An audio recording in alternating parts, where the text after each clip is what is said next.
Tapatan niya palagi si ano. Kaya tapatan niya palagi si... Hindi pala makakasawin.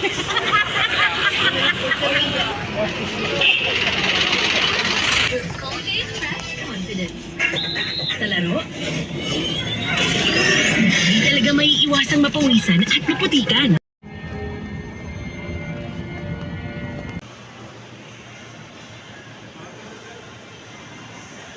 Ito yung bagong ATM ngayon, GoTime Bank.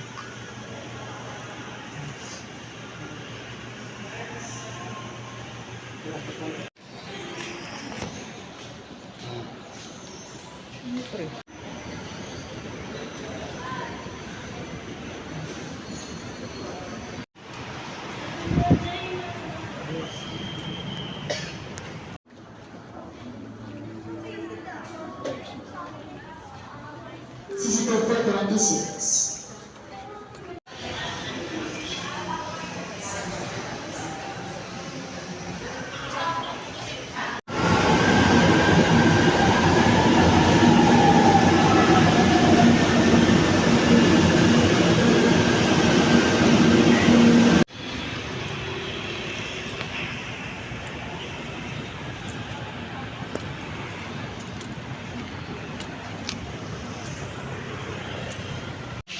Buka muna dito. Ito muna ako.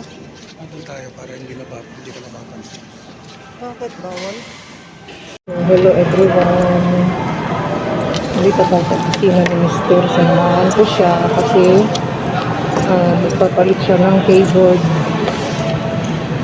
Since magpapalit siya ng keyboard, umakyat siya sa 28th floor at ako'y magpaiwan ako dito sa baba sa mga Starbucks. Habang naghihintay tayo sa kanya, nagchika-chika tayo.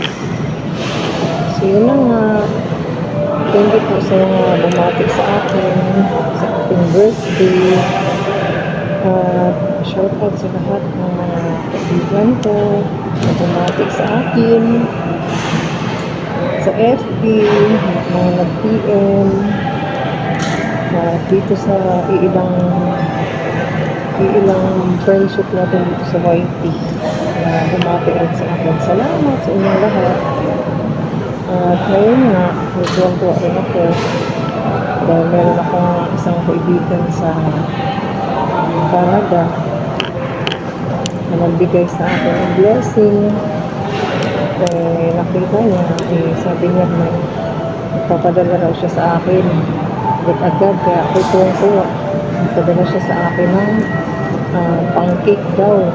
Pero malaking halaga na rin yun sa akin. Blessing din. Salamat sa aking friend na nasa Canada. Ngayon, si Annalyn. Grabe, nabigla ako kasi siya yung ginamit ng instrumento ng Panginoon para magkaroon tayo ng cake. Mama, bibili tayo ng cake. So yun lang. Thank you so much po sa lahat ng support ninyo.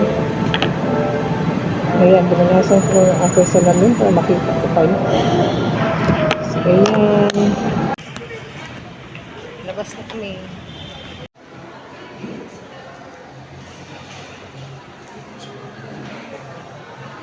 Tignan natin kung anong masarap.